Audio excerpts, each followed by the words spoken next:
let's take a look at Athens, the Birth of Politics. This is another Rick Kelly design. And it might kind of look familiar in setup a little bit. It is based upon the Republic of Rome design, but here especially skewed to handle the situation in the city of Athens instead of the growth of an empire. Well, we sort of have an Athenian empire, right? But instead of the growth of the huge Roman Empire, you have a number of interesting things going on here. The growth of the empire is maybe not the most important. Probably the most important is actually the transformation from democracy into other forms, into a dictatorship, essentially. So let's take a look at what we have for some of the things. But I have to say, my intention had been, because reading the rule book didn't get me into a terribly comfortable situation where I felt like I understood things, so I started setting it up. My intention had been to kind of play a couple of turns of it and then restart and come back. I am unable to do that. I'm just unable to motivate myself enough for that. So you're looking at me dealing with a fairly rough grasp of a rule book that I don't find terribly comprehensive in certain ways. I'm finding myself trying to intuit out what the rules are meant to imply. Obviously, you know, like any game designer, Rick told me, hey, contact me if you have any questions. I don't like to do that. Some of it is I just don't like to ask questions, and we can get to a rant on that at some other point. But some of it also is playing towards, you know, my inhibition against asking for questions. Some of it also is I feel like I should be reviewing the game as it stands and not the game as it stands with external information. You know, when you look at something like Lincoln's War, where they came up with a complete rewrite but didn't reissue the rules or anything, you know, my review stands still until they issue a published set of rules that is printed, not just somewhere on the web you can download a PDF of the new rules, because there are really significant changes to it. I'm not revisiting it, at least not on video, and I'm probably never going to play it again because I need a physical rule book. And certainly a PDF is more accessible than contacting the designer and asking them questions. So I'll try to hammer out the things that I've decided or where I've found problems. Another issue is the presentation of the rules is kind of difficult. There's two separate booklets. Hey, a la GMT, no? One of them is the core rule booklet, but the problem is it essentially references into this, but without directly telling you to go there. And so there's materials that are in here that you need to process what's in here, and there's not a lot of indexing between the two. In fact, there really aren't references that I've seen in the rule book, which is something that it needs. This is as complicated a game, I think, as Republic of Rome is, and it's sitting here with a core rule book of only 20 pages, fairly, a lot less compact in terms of the point size of the letters, etc. Now you do have what, another, I don't know, what, maybe 10 pages or so of this. It's unnumbered. 1, 2, 3, 4, 8 pages in this other book. Much of it's scenarios, but some of the information really just kind of you have to kind of guess what is intended as it stands, and that's disappointing. Okay, let's take a look at what you have. So you have a board, which isn't your traditional board. It doesn't even look like it has a map on it, unlike Republic of Rome, which had a map that didn't matter, which is divided into places to hold cards that are of importance in the game and various tracks and tables. And over here you have the state treasury, which is divided into the revenue, which is these counters, and the cash on hand that the city-state has, which is the little green cubes. All works fine there. This is the time track. Each character in the game has a number that's associated with one of the numbers on there. And if you recall, if you've watched my video of Hellie's Founding Fathers, he has something similar. Each card has an age on it. And what we're going to be seeing is that there's effects that kill people off based loosely on their age relationship.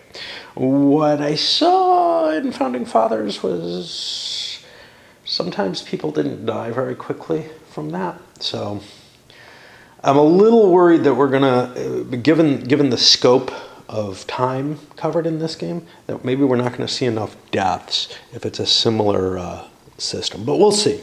We'll see. Deaths may be more common than I think, but they've got little skulls on the cards.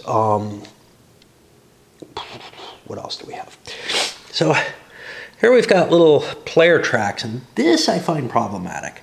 Each player has their own little color for their cubes to represent things. I'm not sure what you need all those cubes for. You certainly need one more than is currently in play because you put it on people that you're going to try to convince to your side. But this keeps track of your collected victory points, but then there's victory points plus influence. I believe what that's intended to do is just, so the way victory points work in this is similar to in Founding Fathers. You get victory points for certain things, but you also get victory points as your characters die based on their influence. And at the end of the game, I think you get to add the influence of all the people who are still alive, if that's an applicable way to win the game at that point. Now, what that means is knowing how many victory points someone has actually collected is important. You need to track that absolute value of victory points that they've collected throughout the game, which happens as characters die, etc. But it's of interest to know how many they have in addition with their influence. It's not spelled out that you're supposed to fill that track out, which is why I haven't done it yet, but I believe that's what it's supposed to be used for, is just as sort of an easy visual to show you, hey, even though we're all at 0, this guy's doing pretty well because he has a lot of influence. We have a number of different military units here. I'm not sure if there's a limit to them. There's force pool here and a tribe pool, which I think maybe these things go in.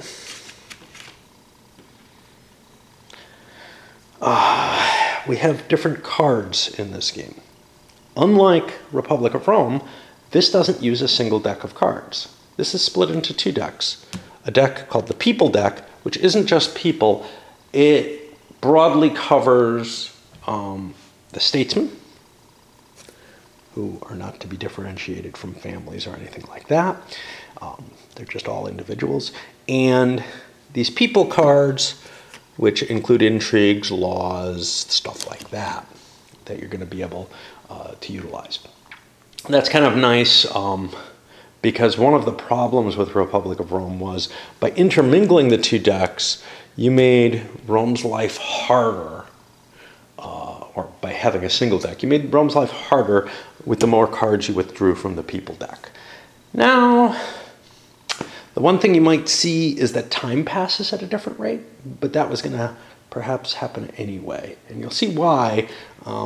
It doesn't always, it wouldn't necessarily happen that way, because in Republic of Rome it doesn't, because there's, I'm getting a funny glare, I think, or something. Maybe my camera's just fucked up. Maybe it's just dirty. Looks like it might just be dirty on the view screen. In Republic of Rome, they have an automatic number of cards that you draw each turn. In this, it's semi-automatic. Having 6 players at the table means that there's going to be more cards drawn than in less players. Some things that I had some difficulty with, it's not clear where, well, what exactly these are, but apparently they're supposed to go over in the force pool. They're the allies. I don't know which ones are the Spartans and which ones are the somebody else's. I think it probably says somewhere, but again, the rules are not easy to find the things you need when you're trying to do this setup. So the other kind of card you have is, oh, and some of these include like, you know, this is like a concession. It's actually a wine trade. Now, one thing interesting about the statesman is that they're separated into types. So this is an aristocrat, this is a merchant, this is a farmer. Each player is associated with one of these classes, and they can never move out of that.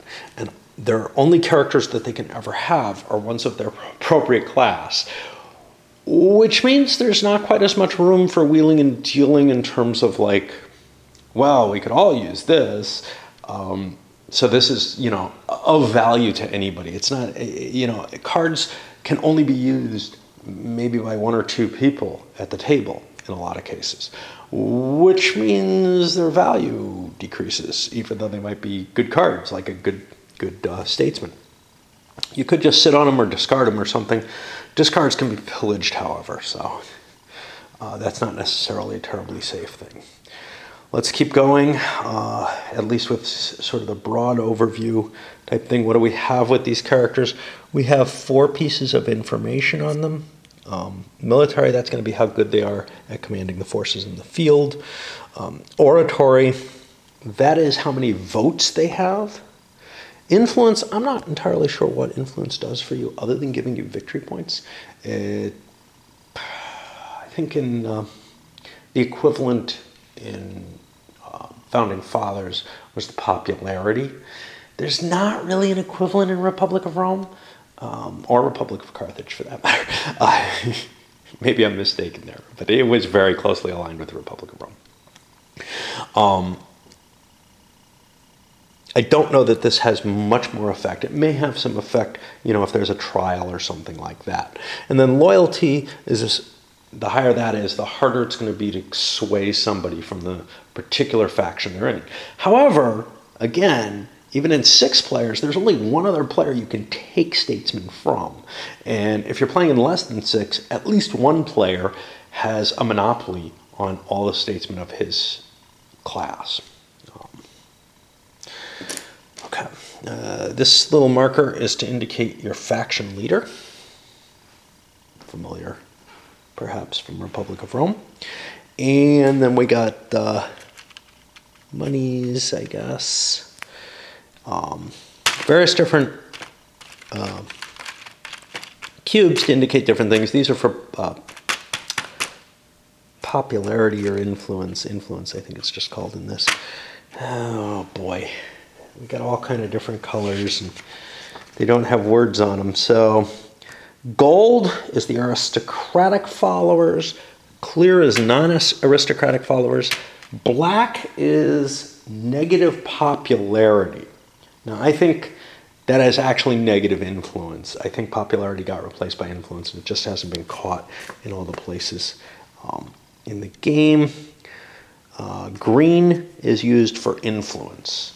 But maybe I'm mistaken. Maybe negative popularity. Maybe it's like the black counters in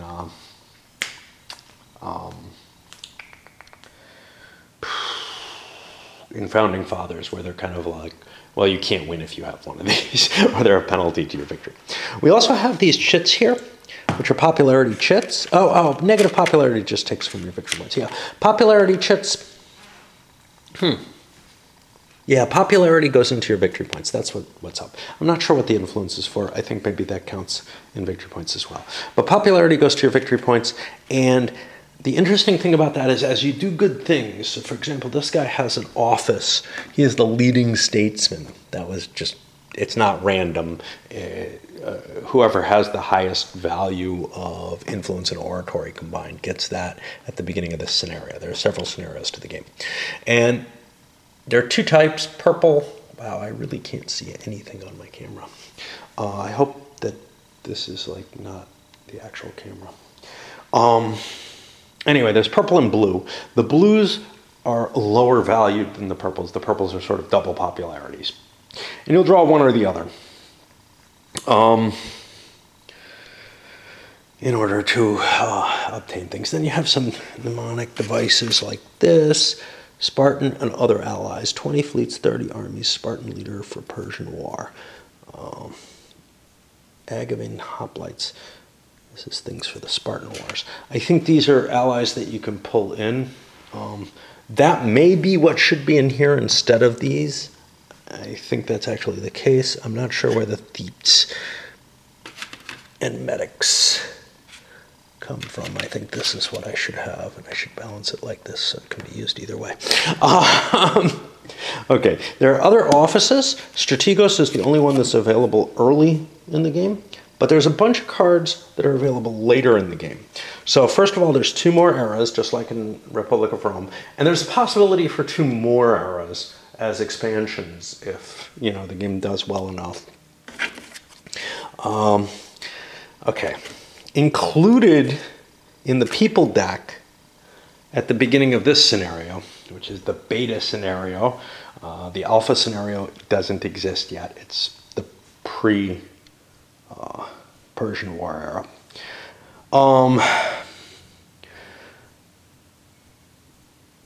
The government type is democracy, and so the cards in there have a democracy, are all democracy cards.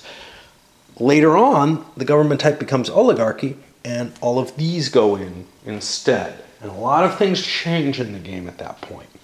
What's not clear is what you're supposed to do with the democracy cards. Do you just keep them there and discard them as you go? I mean, maybe it's stated in a throwaway sentence somewhere, but I haven't found a place that says very easily, you know, in the setup or anything like that. There's really no excess words being used here to help you get a grasp on the game as a whole. And I thought that might not be too bad given that I already know Republic of Rome. And Founding Fathers was a bit of effort to work through as well. This feels like it's worse, but maybe I'm just getting stupider as time goes on. So anyway, you have an additional set of people deck and an additional set of event decks in here. Some of the events may get dealt into later decks because some of them look like things like storms and stuff like that, which you would really expect to keep being recycled. I noticed at least some of the people cards do get recycled. When they're used up, they get put at the bottom of the deck. Other ones, they're just gone. There's nothing like a random events table in this. That's contained in here. Let's see what else. You have a little player aid that's going to help you get through the turn. And another somewhat larger player aid here, and I feel like I'm just doing an unboxing at this point.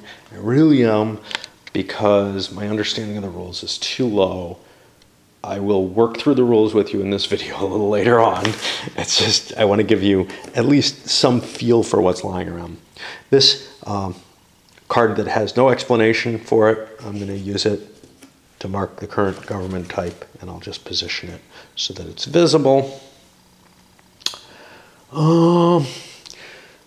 Here you have things like the Delian League, which can be formed, and if it forms, I guess this card is a status card. It goes out somewhere. Another one here, Persian hostility, which allows the Persian Wars to become more effective. And this, if you attack this in an inactive war, if you remember inactive wars from the Republic of Rome, they're kind of the player's choice on whether or not to fight it. If you attack that, it creates Persians to be unhappy with you. And then we have different status on the other side for the Navy. A couple of different leaders that come about during, I guess, the tyranny. And the oligarchy. Yeah, okay. So, yeah, you have a difference between the oligarchy and the tyranny. And there's other modifications to kind of the government type as well. So the tribes become more important as Athens becomes larger, and some of the laws passed and such. Okay, that's as far as I can get right now. I'm going to try to wipe my camera, and we'll see. We'll see. Make a shot at the rule book. Okay, let's start on the rules themselves then. Things start off. Looks a little better. I cleaned things a little bit. Starts off with a prepare to play section. Doesn't really. There's a compendium of some of the objects here, but nothing for the cards or anything like that. Those are going to be described in here, spelled out here, and there's nothing that leads you to find that out until you get to this booklet, which appears to be the scenario booklet for the most part, but it does say a terminology guide, whatever. But it takes a leap of faith to go look in there. Now, it's impossible to completely understand the setup here without this. And in particular, one of the things in the setup, recording the Statesman Ages, doesn't actually even help too much here. The Statesman Age is not a factor on these cards. It is not encoded here for the most part, although the letter indicates, and the encoding choice is kind of weird because the first digit is none in one case, in which case, there are essentially 3 slots for digits, but they don't always happen. So this has 1 digit, no letter. This has 1 digit, a letter. How do I know what the digit that is? Well, that's a good question.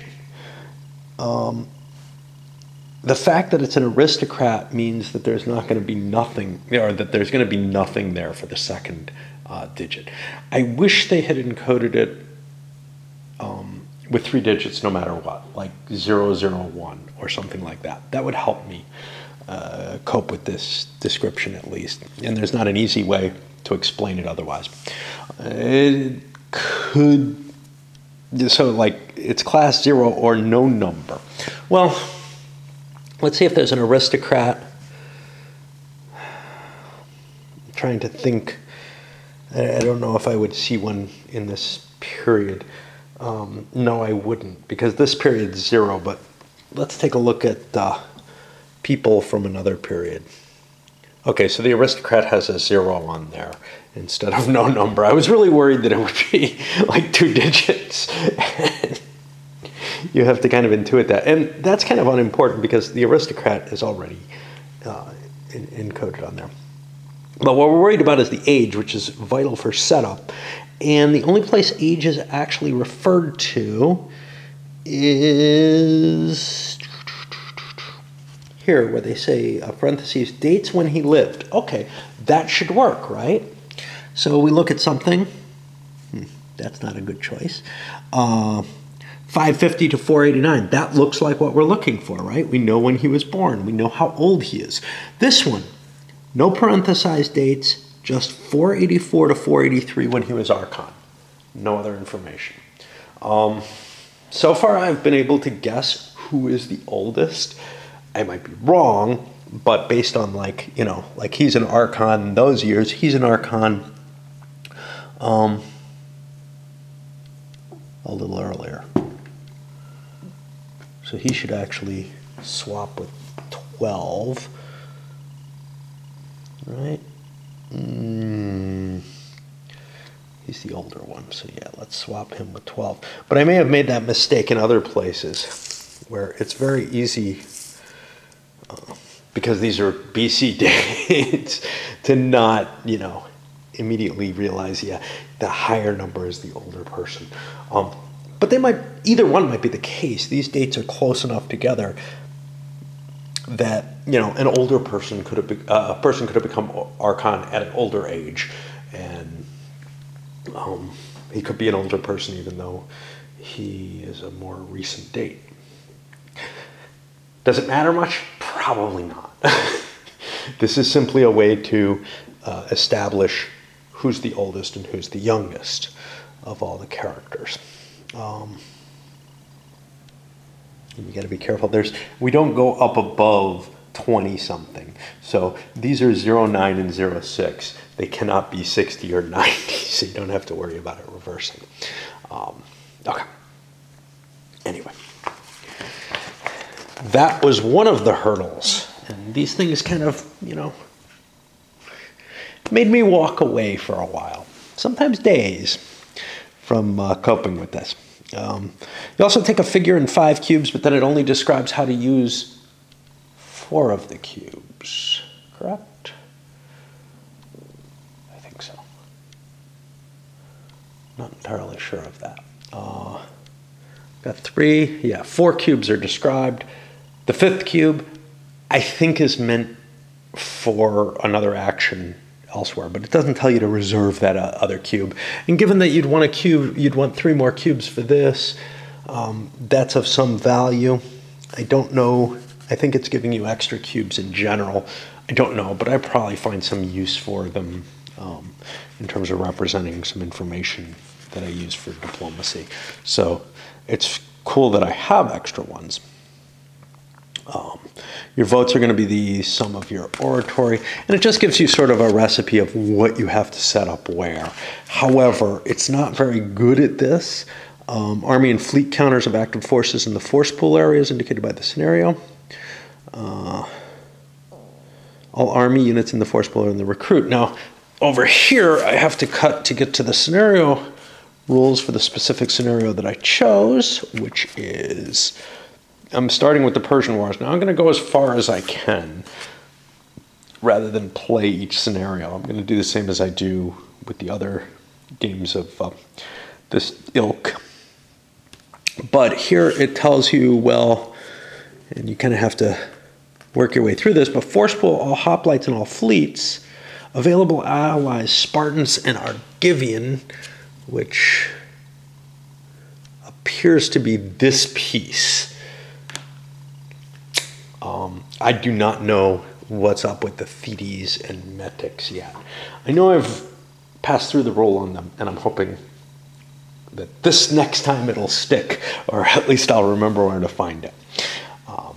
Because when you just read a rule book, it's harder to internalize it all. Okay, so what about the actual play of the game? Well, the first thing that happens is we got a sequence of play. The trade phase. The state will get its income, whatever its revenue is, goes into its bank account. And then it has to pay 2 talents, I guess, per army or fleet. There may have been a different word for it here, but, and 20 per act of war. Sounds exactly like Republic of Rome so far. And you know, that's cool. The more it's like, in some ways, the easier it'll be to assimilate if you're used to Republic of Rome. Of course, where the numbers are different, they might end up tricking you. Then, if there are incomplete projects, now, I don't have a project up there, but basically, one of the things that this game adds is in the news deck, there are these projects which the state commits to and then builds, and maybe they have some effect. One thing I don't remember is why there are numbers on the back of these news cards. We'll get to it. It is pointed out in the rules, but not on those of other dates. Now, I know why. I know the reason that these are here is actually called out, but I don't remember. I can't think of a reason why they're not on the back of all the news cards, which might actually be an issue because there might be reshuffles in this. There are in where you shuffle one deck into the other in Republic of Rome, and that could give you some information. But anyway, basically, these big projects take a certain amount of time, and you have to pay state money for them across the board. And then the players collect money for their statesmen, 3 talents for the faction leader, 1 for each other statesman, and 1 for each gold cube value, each aristocratic follower, which are going to be like the knights in Republic of Rome. Players pay for owned troop cards.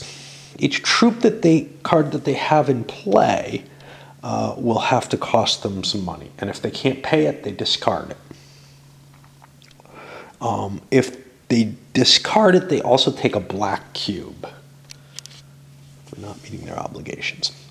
And then players can trade their people cards, and they can also trade money and any promises that they want.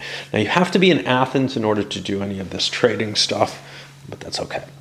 And it's also very specific when you can do this. You can't hand money to someone, I guess, in general.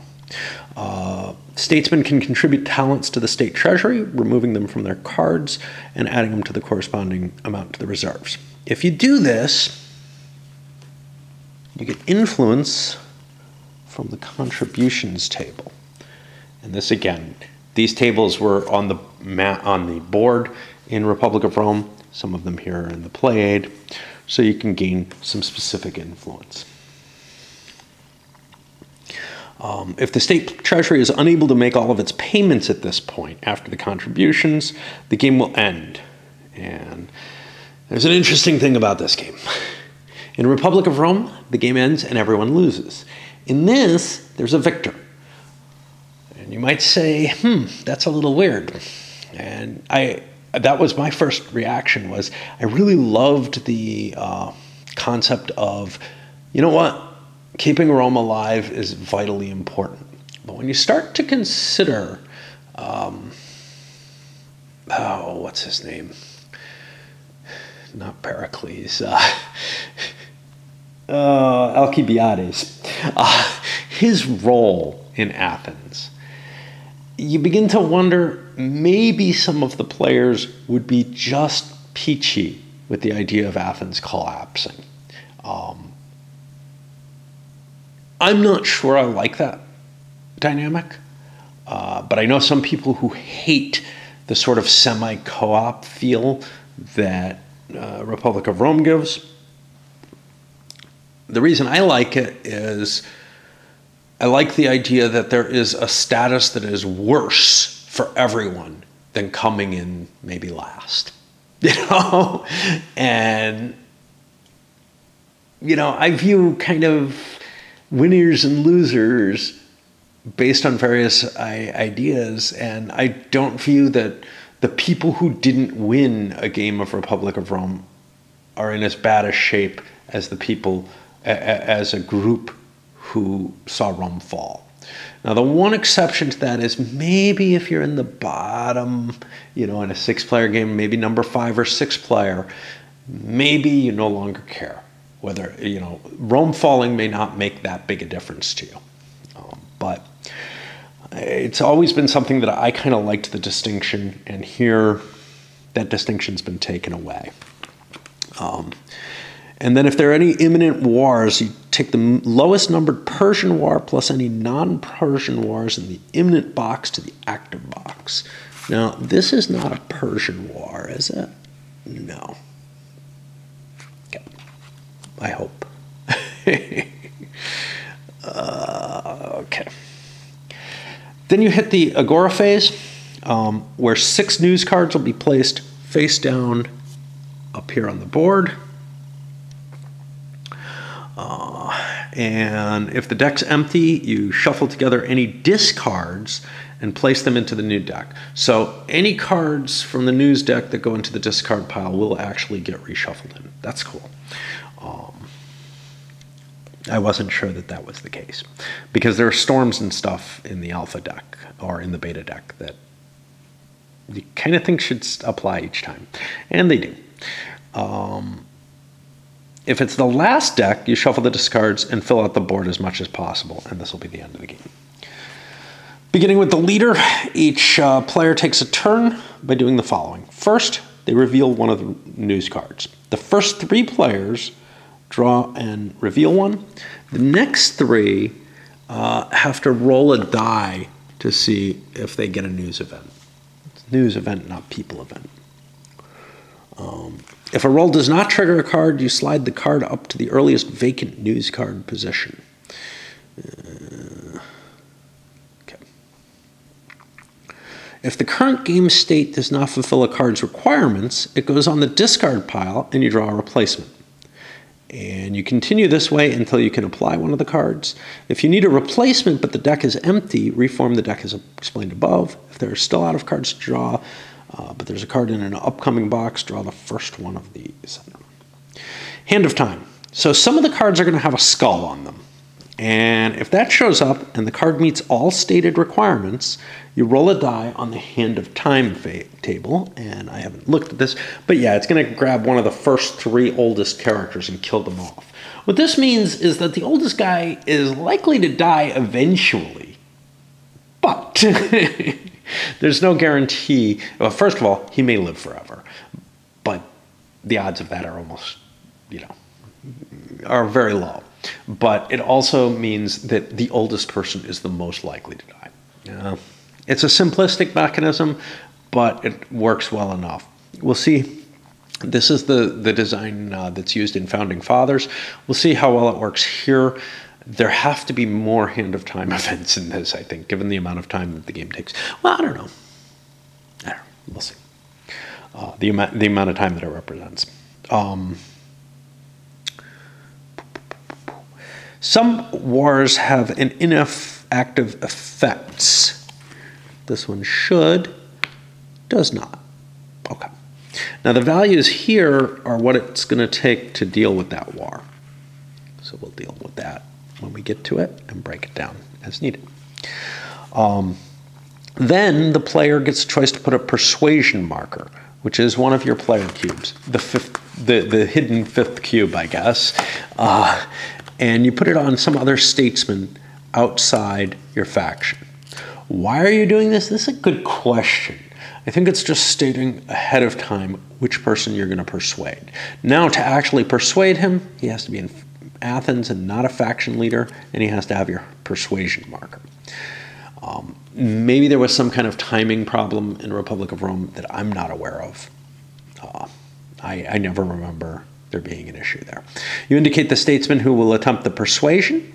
Now, you add together the persuading statesman's oratory and influence and subtract the target's loyalty, any money on his card, and then another 7 for being aligned with a faction. This is exactly like Republic of Rome, but there's one difference. In Republic of Rome, there are statesmen kicking around out here that you can grab.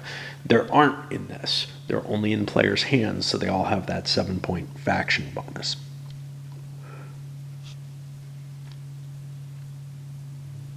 It does not say he has to be of your same class. The persuading player can add talent, so you may be able to get things from other people. You just can't play them if they're not of your class. The persuading player can add talents to the attempt, which increases the persuasion number on a 1-for-1 basis, and that money will go to the target, win or lose. The defending player can also spend on a 1-to-1 basis. Then the persuading player can either resolve the attempt or add more talents from the persuading statesman. And if he adds more, the defending player can then spend more to reduce. Stops there. This is, again, I think a difference from Republic of Rome, unless I've been misplaying it all along. I've always had it kind of like in Illuminati. You just keep bidding until one side or the other gives up, basically. Stops adding money. Or, yeah, I'll let you roll on it too. To resolve the attempt, the persuading player rolls 2 dice. If it's less than or equal to the persuasion number, the target joins his faction along with all his associated cards and markers. If it's higher, or a 10 through 12, it will fail. So 10 through 12 is an auto failure. Again, same mechanisms in play here. You can attempt to murder another faction statesman. Here's a big difference from Republic of Rome. In Republic of Rome, assassinations happen during basically the voting. I don't remember what it's called, the forum phase or something like that. It's basically when you're allowed to vote. And anybody can chime in, and there's timing issues around that. This puts the timing right on a player's turn. You have to assassinate them, not when they're proposing something stupid. You're not murdering them on the floor of the Senate. It's probably called the Senate phase. The forum phase is probably when the players are acting. And this takes that annoyance out of the way of a timing issue, but it is also more representative of the Greek democracy. You didn't have people being murdered on the floor of the Senate. Okay. Both have to be in Athens. No faction can be target of more than one assassination attempt per turn, and you cannot attempt more than one per turn. You name a statesman who is arranging the murder, and the target roll 1 green and 1 black die. If the black roll is 5 or 6, the target dies. And if the green die roll is 1 through 3, the assassin is caught. And you can get any combination of those through the dice roll. If the target has assigned troop cards, the assassin rolls the black and green dice twice. If the black die is not successful on the first roll, or the assassin is caught on the first roll, the target escapes and there's no second roll. So the black die would have to succeed twice in that case. And the assassin might be caught. So yeah, troops are pretty potent. Statesman caught arranging an assassination. Now this is caught assassins. I guess this only happens if the green die catches the assassin. A statesman caught arranging an assassination, successful or not, I suppose, is killed immediately. In addition, each statesman in his faction loses 5 influence, or all the green cubes he has if fewer than 5, and takes a black cube. Well, they start with influence. Am I supposed to have cubes on my card to begin with or not? Not clear. You don't have that in Founding Fathers, I believe, which he wrote. But there's no real statement there. Maybe there is here. Let's see. No. So I think maybe you just can't lose your starting influence, perhaps. Or maybe there's supposed to be cubes on that already. I don't know which. There was no statement that you put green cubes on each statesman equal to their influence that I recall. So I'm assuming you just can't go below that. But again, unknown. Play statesman. At this point, you can play a statesman from your hand and add it to your faction. You take the time trackers and put it to the end of the time track. You could instead attract a follower. You designate a statesman, roll a die. If you get a 4 through 6, you get a follower cube to the statesman. If it's less than 4, the statesman can spend talents to increase it on a 1-for-1 basis until it gets 4, and then you take a follower. Aristocratic statesmen get gold aristocratic followers. Farmers and merchant get clear peons. Each follower will add 1 to your votes. There's no limit to the number of followers you can have. I think the aristocrats add to your income as well. Did we have income? Yep, aristocratic followers add to your income as well. Okay. Redistribute funds, or change faction leader and sponsor event, or purchase a discard. You can move your money around your people in Athens freely. And you have a faction treasury. There's no card to hold it or anything, but you can just have cash separate, I suppose, from the characters. You can give talents in Athens away to other players at this point. This is during your own turn. Not at the moment when something's being done, but as part of an agreement, you can say, well, I'll give it here. You could have done it earlier as well, but there's now specific times when money can change hands. You can change your faction leader. You can sponsor an event. You go to the sponsoring event table, choose a level, spend the money, and get a bonus in popularity. I would expect it to be here, but it doesn't appear to be. Sponsoring events. So this is like throwing games, and the popularity you get are chits out of the cup, drawn at random, face down. You don't get to see them. They are victory points for you. Not like popularity in Republic of Rome, which is kind of unimportant. Here, like in Founding Fathers, you want to collect up, you collect up points on your characters, and then when they retire, you get something. You can also spend 10 talents from any statesman and take a people deck discard, except for a statesman outside your faction's class. You can inspect the discard pile before deciding to do so. If the card is Thetes or Income, you must immediately assign it to the statesman who spent the 10 talents. Otherwise, you need not show anyone what you took. Although if they make a habit of inspecting the cards and kind of paying attention to them, they can inspect them in their own turn and get a pretty good clue of what you took. But if you're a couple of players down the line and other people have been playing around with the deck, you got no idea. Okay, if there's less than 6 players, there's a chance for, there's extra initiatives. Starting with the leader and continuing clockwise, each person can bid talents a single time. You have to exceed the last one. You only get 1 shot. And whoever gets the win of that gets to pay their bid from a statesman. They pull the top people deck card. If it's a statesman of a type. Okay, so now note this. This is what confused me here. Player turns. You do not get a people card on your own turn. Okay? Normally, in Republic of Rome, you get a card on your own turn. The only way you get an extra card is here from the extra initiative. How does the people deck get drawn from? I don't know. If you're playing in 6 players, I don't think it does. Is that a problem? Yeah, maybe. Maybe, because the game may simply not work. And I'm not sure if that's an error.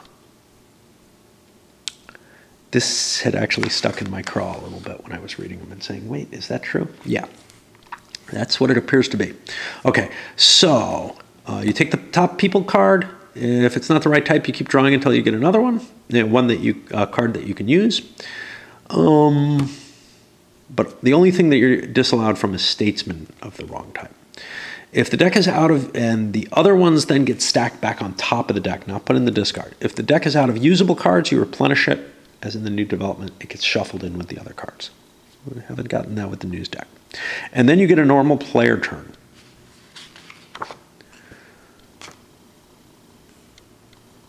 Yeah.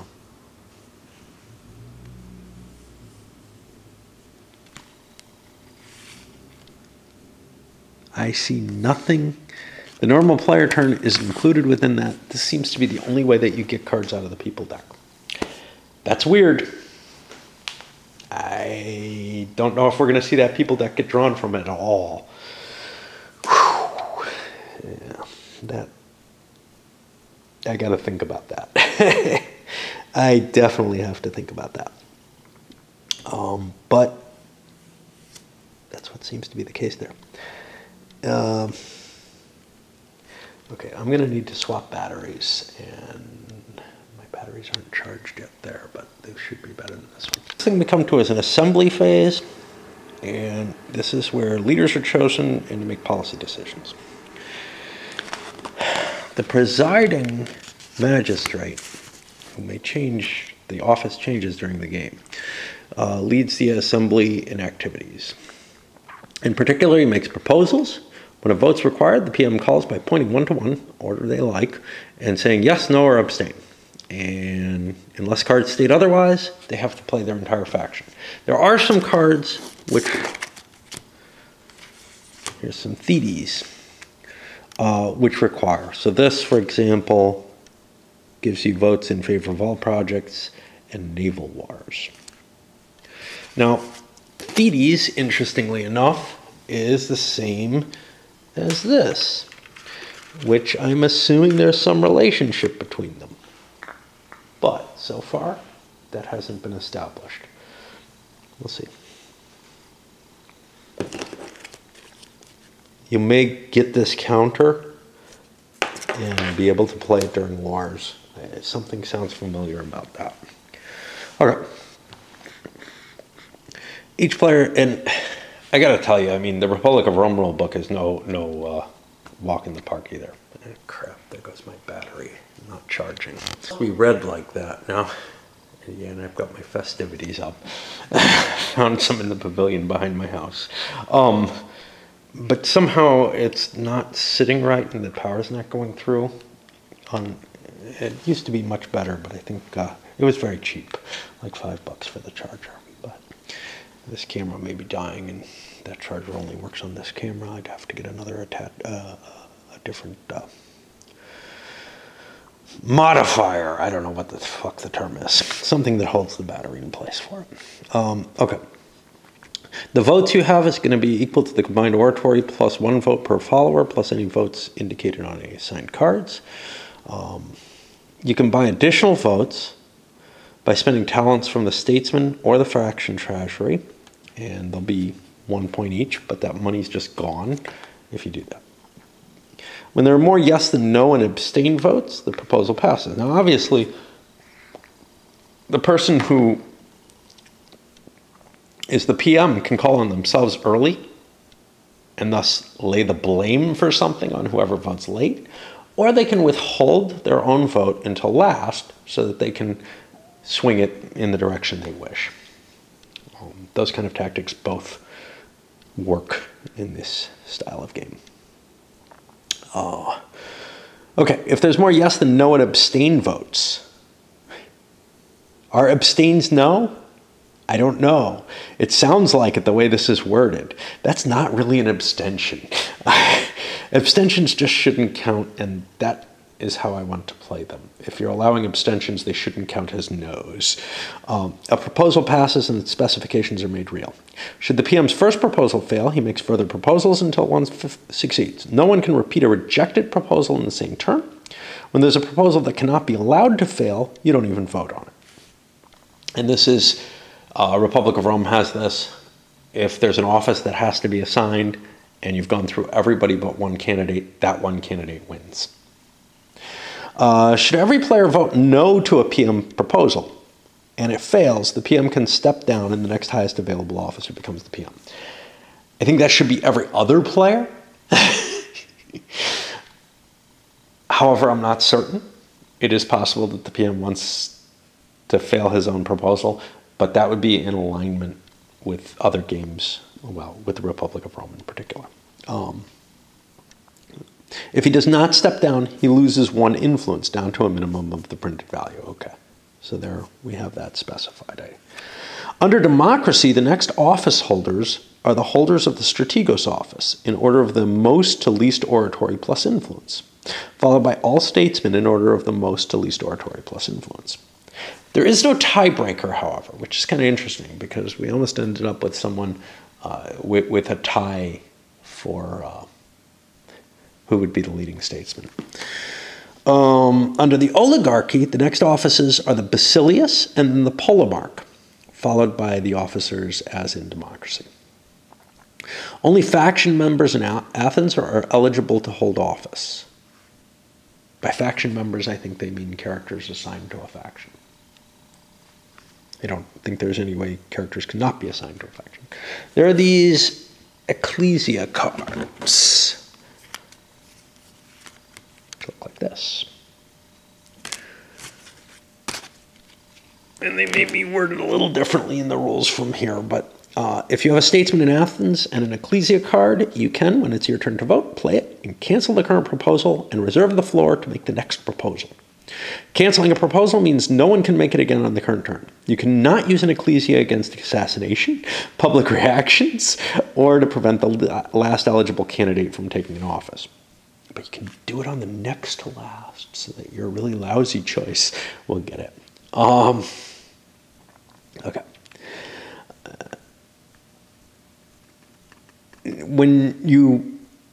Whether or not you cancel a vote, you temporarily become PM and you have the right to make the next proposal once the current one completes. However, the regular PM still decides the order of the vote. When there are multiple plays to reserve on the floor, the process them in the order played. The PM cannot adjourn the assembly until all reservations are complete, but sending the PM out of Athens to prosecute a war loses any remaining reservations. The 10 tribes law effect on voting. Somewhere or another in here, there's a 10 tribes law, which if it gets passed, each statesman's tribe is going to be indicated by the last digit in their identifier. So his is 5, that's the last digit. His is 1. And there are little tribe markers which correspond with these. You don't use the normal voting procedure. You will vote by tribe. The PM names a tribe. All players having a statesman in that tribe vote in favor of the proposal. No, All players having a statesman in that tribe in favor of the proposal secretly place a cube in their fist. Those voting against leave the fist empty. You can add talents in the tribe to the fist to buy votes as usual. The PM counts the votes for and against, and I assume the votes for and against are going to be the oratory value plus followers, etc. Not specified here, but it's either that or it's a single vote per player, and then money becomes way too powerful.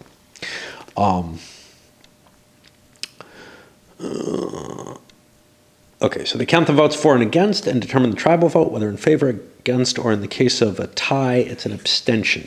Use cubes to count the in-progress vote results. When a majority of the tribes are in favor of a proposal, you can stop voting as the fate is clear. In many cases, a player will have the majority of the votes for a particular tribe. You let them hold the tribe marker as a reminder. This way people can see, hey, that's the only person I have to worry about getting that tribe in control.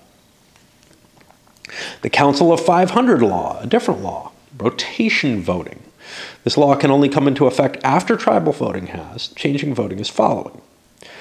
At adoption of the law, or at the start of a scenario in which it's active, you assign initial tribal markers as follows. The highest number player. Now, the highest number player is, fuck. Oh, I screwed up my ordering. I'm going to have to rearrange the ages and redo that because I got them in the wrong order. I go counterclockwise all the time. This should be the highest numbered player. I don't believe he is. I believe I treated him as the highest numbered player, which is just wrong. Yeah, okay. Okay. Let's see what we got here. At the adoption of the law, the highest number player takes all the markers that correspond to their statesman and assigns them to the youngest corresponding tribe member in Athens. Then the second highest number player takes any unassigned markers and does the same. What I think that means is he would get tribes one if he was indeed the highest numbered player. Now, what is the highest numbered player? That is a really screwed up thing. It has to do with the setup and nothing else. So this guy is actually the highest numbered player. So, but this guy was set up as such. And it just means that his characters are older. So I would look at these and give him tribes 1, 5, and 6 and just give them to him. And then the second highest numbered player would take any unassigned markers and do the same. And all the numbers would go on the one youngest person, not the person in the tribe. Only the statesman holding the tribe marker votes on behalf of his tribe. Well, it's not his tribe, according to this. What the fuck? The highest numbered player takes all the markers and assigns them to their youngest corresponding. Oh, okay, no. Okay. So he would get 1, 5, and 6 and give them to the 3 characters. If he had 2 6s, it would go to the youngest of the 6s. Okay, that's what's meant by that. All right, so whoever holds the tribe marker has the vote for that tribe, no matter what. The PM conducts a vote by pointing to one player after another. They have votes equal to the number of tribes they control. Followers and fedes are only useful in trials now. They're not going to help you in voting. If no member of a tribe is present in Athens, the marker goes in the tribe pool. At any time during the assembly phase, any player can indicate one of these tribe markers. Each player can bid to control the votes in that tribe by placing faction treasury talents in their fist and revealing them simultaneously. The winner pays the talents to the supply and takes the tribe vote for the rest of that whole assembly phase. If it's an auction tie, nobody pays and no one controls the tribe. In the rotate council members phase, each tribe marker goes to the next youngest tribe member in the faction. If there is no such statesman, it goes to the oldest one in the next faction in clockwise order, having a tribe member. If there are no other member of the tribe in play, the current holder gets to keep it. So those tribe markers are going to shift around all over the place. Basically, the tribe is selecting one person to represent them, and that seems to be selected by crazy random methods that the players have really no control over. If a statesman dies holding a tribe marker, it goes to the next older tribe member of the same faction. If there's no such statesman, it goes to the youngest one in the previous faction in anti-clockwise order. So again, it gets kind of randomized, but you get to keep the tribe in your own faction if you can. So there's advantages to keeping people of the same tribe together. The assembly sequence of play. First thing that's done is you rotate the council members, if the council of 500 is in play. Then you elect the officers. Under an oligarchy, the PM proposes a candidate for Archon, Basilius, and Polemarch as a package. This is like the two councils in Republic of Rome, calls a vote. Eligible candidates are any aristocrats, except that no statesman can keep the office he currently holds. If the proposal fails, the PM continues to propose candidates until the slate is elected. Now this is more complicated than the different permutations that you can have in Republic of Rome. In Republic of Rome, you place two councils up, and that pair can't be renominated. Here, you've got so many permutations because you've got three different positions, and they're all considered distinct. So if an agreement can't be made, there's going to be a huge number of votes taken. And I don't know how I'm going to track that. Upon election, the officers take their corresponding office cards and apply their instructions. If there are insufficient aristocrats to fill all three officers, fill as many as possible, starting with the Archon, then Basilius, and then rest with non-aristocrats. If there's only one aristocrat or less, the form of government falls back to democracy, starting with determination of leading statesman, who becomes the presiding magistrate. Under all government types, you elect 4 statesmen and strategos using the same procedure as for the above officers. A strategos can repeat in office. If there are fewer than 4 statesmen in Athens then not holding an office, then all of them become strategos. Okay, so that's interesting. I keep looking down and I don't see anything else here. I do not see how a democracy elects its leading statesman.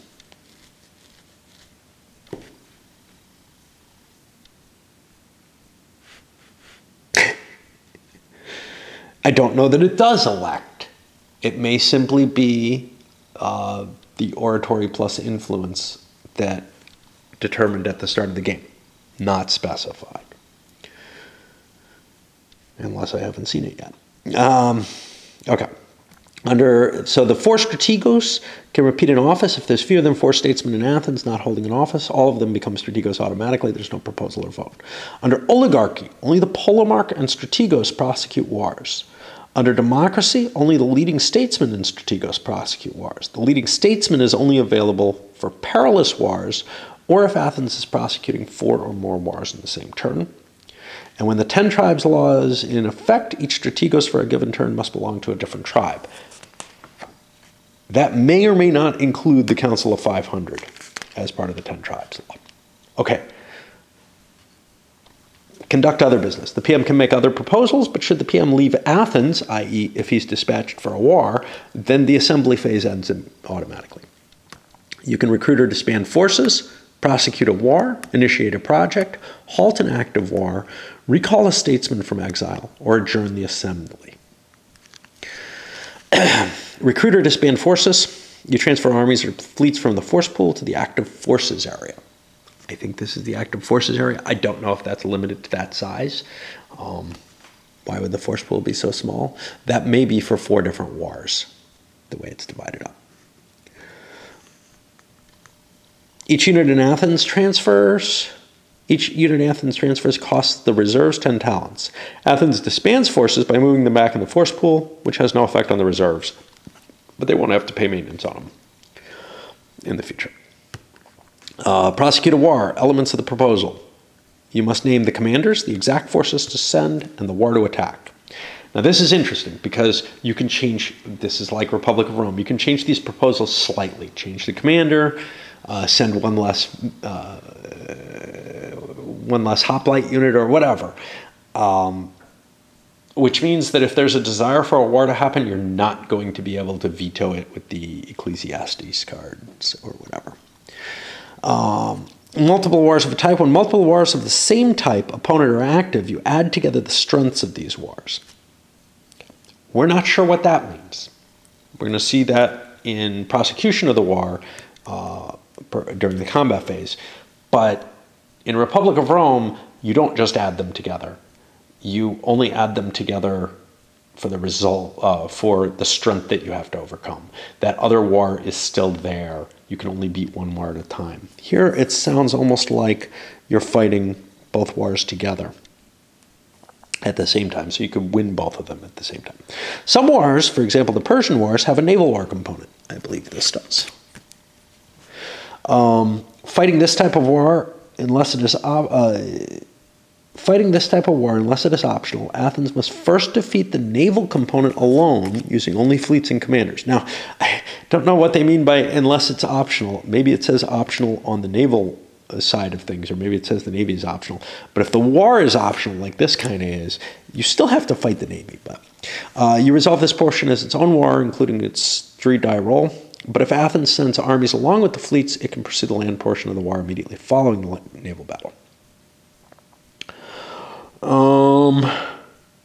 I believe the way this is set up, you actually fight the land battle before the naval battle. But that's not what this looks like. So maybe I'm mistaken. I thought that the ordering was determined by the card rather than always naval first like it is in Republic of Rome. I remember reading that, but I'm not seeing it here. Here, streets of the first true. I don't know. Okay. Athens can assign a given statesman to only one war a turn, but a proposal can have as many commanders as are available. If it prosecutes any war, it sends every commander to war. To a war. This is a little weird because if one war passes and you're planning on another war and that fails, I guess the extra commanders have to go somewhere. Again, the mechanism for that's not clear. Athens can send more than one force to the same war on the same turn. Each has its own commander. Each must have its own commander, and each attacks the war separately. You determine the force that arrives randomly. The force that arrives in subsequent to the first one ignores standoffs and disasters. I don't remember if that was the case in Republic of Rome, but that's a neat little capability. If you have overwhelming force, but you're afraid of the standoff and disaster numbers on a war, which are harder to read here. This looks like a disaster at 8. I don't know what these other values are.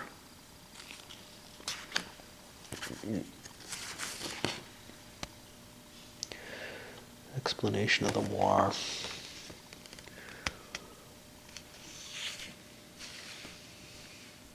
Positions, oh, here. The fleet symbol is to the left and the army to the right. When that is the case, Athens must first win a sea battle and then a land battle. And the opposite is the other way. You have to first win the land battle, but you need you have to fight the land battle, but you need a number of fleets equal to the right-hand number. Okay. The fleet portion has a strength that can be fought with fleets, and it says optional on it, so you don't have to. The war is a 25. Okay, so here we have a disaster and a standoff. And here we also have a disaster and a standoff. So here I need 5 fleets in order to prosecute the war. But I don't actually fight a naval battle. So that's similar to one of the notations in allowed in Republic of Rome. Influence is gained. It looks to me like there's one pale blue influence from this. What's that 10 green? What does that mean? Upon the defeat of the war, you split 10 influence. Ah, So the green is the influence cubes that are given. All commanders involved get that. And the other number is the popularity markers. And that's for each commander. So that's pretty cool. And then money goes to the state treasury according to that value. Again, this isn't spelled out terribly well. It's just spelled out via an example, but it saves verbiage, and I can understand that desire. Okay, initiating a project. When Athens approves a project, award popularity to the proposing statesman. If the project's time is immediate, the treasury pays the money, and otherwise you find two unused identical time trackers, put one on the project, the other on the time track. A number of spaces after the earliest marker equal to the listed number of turns.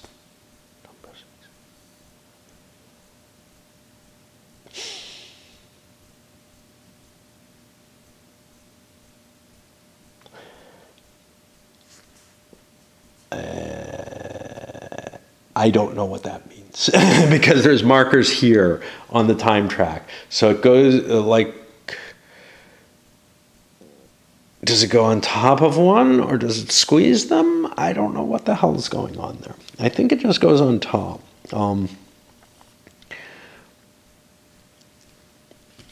Certain wars state that it's possible to halt them. This moves a war back to inactive. You can recall a statesman from exile. He returns to his faction. Is that one of these? Yes. The assembly cannot recall a statesman who went into exile as a result of ostracism. And the PM can call to adjourn the assembly at any time after the other business has begun and there's no active proposal, which ends the assembly phase. We're going to pause here because my batteries are kind of screwy, and then we'll go into the combat rules. And, you know, it's going to take me a couple days to get through these because of the batteries and other factors in my life, but that's life. You know what? This video has gone long enough, so we're going to call this intro A, and we're going to load it up.